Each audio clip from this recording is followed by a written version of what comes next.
सुधा समाधान।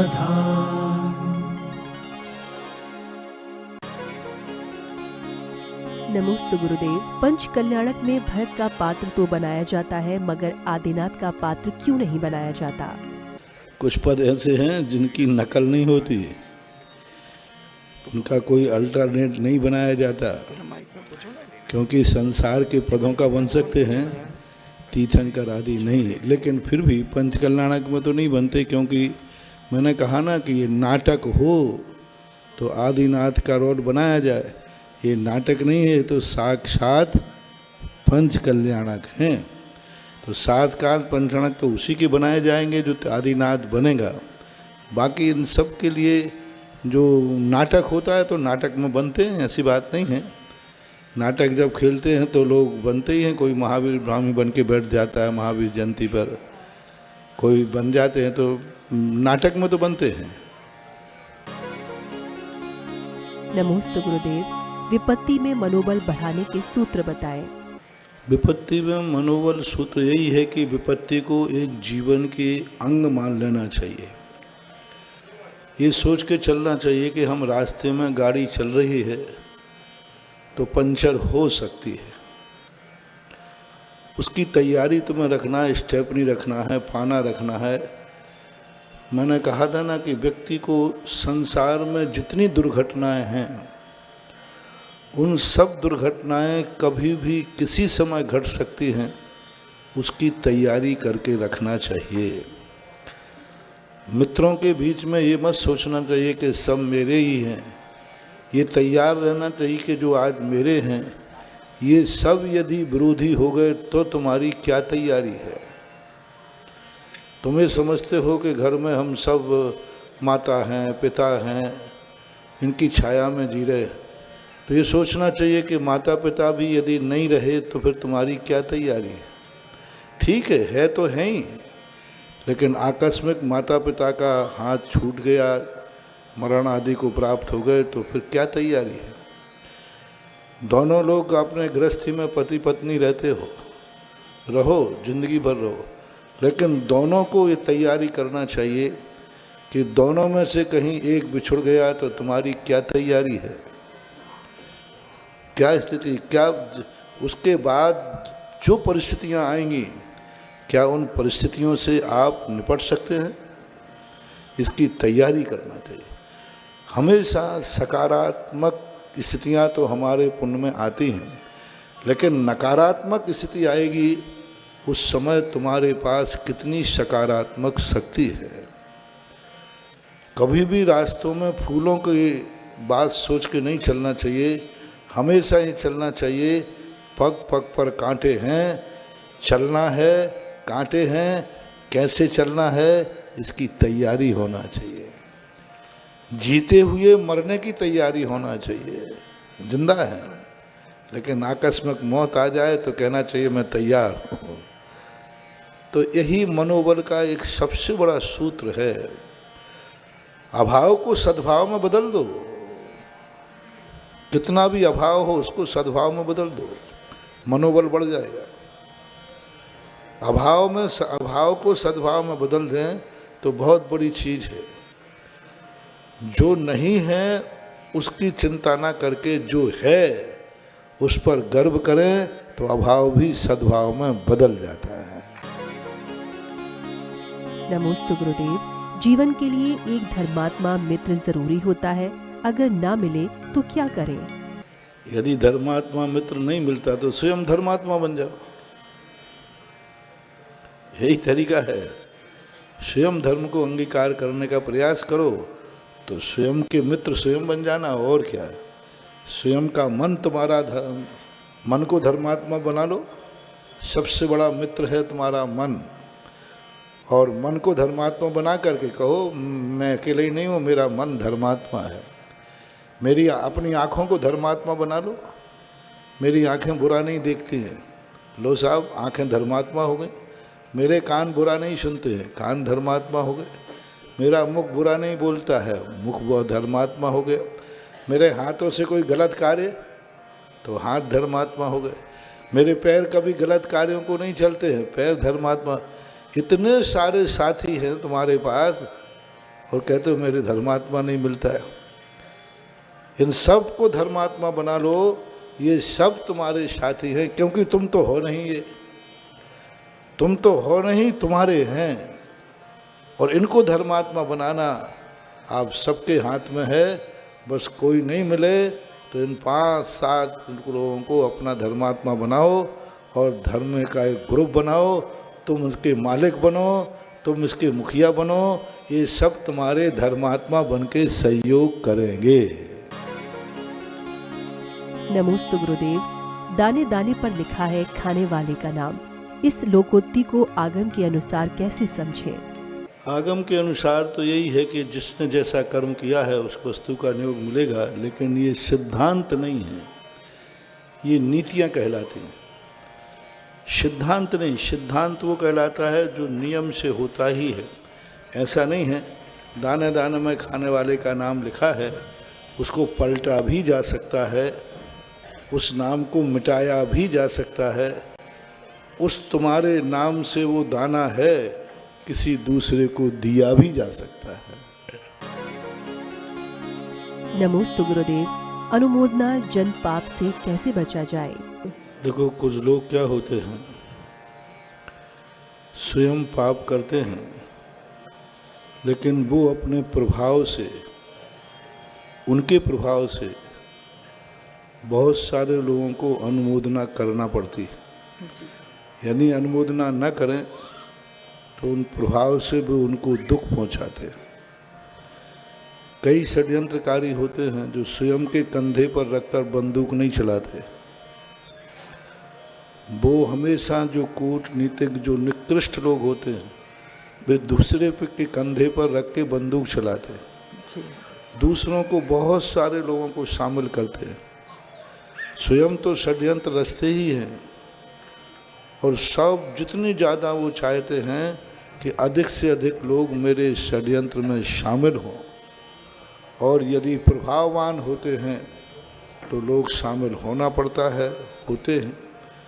राजा के शिकार खेलने पर उन 500 सैनिकों ने तालियां बजा दी, आनंद की अनुभूति की। वो जानते थे कि राजा को तालियां बजा देंगे तो राजा हमसे खुश रहेगा। तो इस प्रकार का ये है, करने वाला और उसका साथ देने वाला दोनों के दोनों अपने आप में कर्म सिद्धांत में दोषी माने गए हैं। इसलिए करना, हमेशा ध्यान रखना, कोई भी चीज़ हो, सत्य को पहले जानो। हमारे यहाँ कानून में कितना अच्छा है, 100 गुनहगार बच जाएं तो बच जाएं, एक बेगुनाह को सजा नहीं होना चाहिए। एक गुनाह तो इसमें तो बेगुनाह बच जाएंगे, उन्होंने कहा बच जाए। बेगुनाह अपराधी छूट जाना इतना बड़ा अपराध नहीं है जितना कि निरपराधी को अपराधी बना देना। 100 गुनाहगार छूटे तो छूटे, एक बेगुनाह को सजा नहीं मिलना चाहिए। ये है जैन दर्शन का सबसे बड़ा सिद्धांत, और इसी का प्रभाव कानून में है। और आज तो ज़्यादातर यही होता है कि गुनाहगार तो फंसता नहीं है और बेगुनाह जेल में सड़ता है। और इसमें लोगों को मज़ा भी आता है, कोई बात नहीं, वो मज़ा ज़्यादा देर नहीं रहता, ज़्यादा देर नहीं रहता, क्योंकि पाप का घड़ा ज़्यादा बड़ा नहीं होता। वो एक ना एक दिन, जब तक तेरे पुण्य का बीता नहीं करार, तब तक तुझको माफ है। कितने ही षड्यंत्र रख लो, कितने कुछ कर लो, एक ना एक दिन तो गलत कार्यों का हस्त गलत होता है, और वे षड्यंत्र एक दिन उजागर होते ही हैं। कर्म करता है, कोर्ट करता है, न्यायालय करता है, इन सब से यदि कोई बच जाए। भगवान ज्यों के त्यों कपड़े पहने बैठे थे, वो जन्म कल्याणक हो गया था, सब हो गया। अब विवाद हुआ, विवाद होते होते अब क्या करें, दोबारा जन्म तो धरा नहीं सकते उनको। फिर 10 साल, 10 से ज़्यादा ही हो गए हों, 10 साल बाद फिर उनका दीक्षा कल्याणक हुआ। और दीक्षा लेने के बाद विवाद हो जाता तो 10-20 साल बाद फिर केवल ज्ञान होता है, और केवल ज्ञान के बाद विवाद हो जाता तो 10-5 साल बाद मोक्ष होता। आगम से कोई दोष नहीं है। नमोस्तु गुरुदेव। हम अपने घर में बड़ों का नाम नहीं लेते, उन्हें पापा, चाचा, मामा आदि कहकर पुकारते हैं, मगर हम मुनिराज का नाम क्यों लेते हैं? आपने प्रश्न किया कि पूछना चाहिए, प्रश्न नहीं पूछना चाहिए, सही है गलत है, तो मैं भी कह रहा हूँ, मैं भी उत्तर दे रहा हूँ, ये देना चाहिए या नहीं देना चाहिए, ये सही है गलत।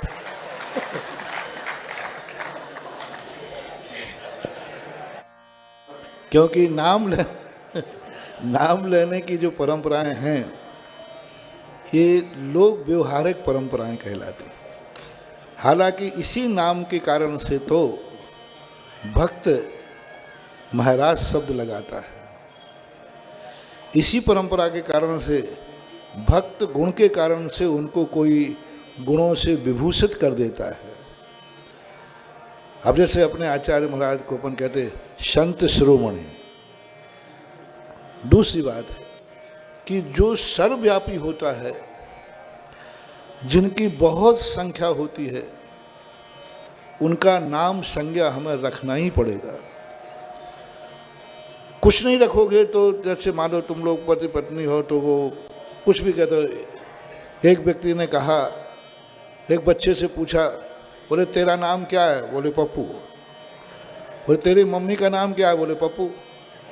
तेरे पापा का नाम क्या है? पप्पू। अब तीनों नाम एक से एक के कैसे हो सकते? बच्चे से कहा, बेटा ये तीनों नाम एक से कैसे होते?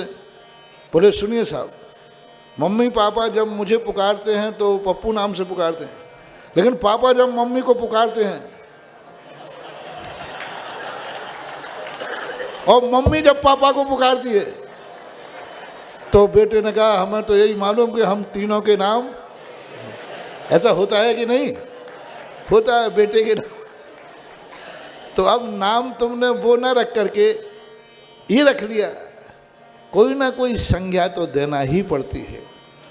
जब साधुओं में, आचार्य परमेष्ठियों में, भगवंतों में जब इनकी संख्या बहुत हो, एक पद के धारी अनेक हों, तो उन्होंने कहना ही पड़ता है।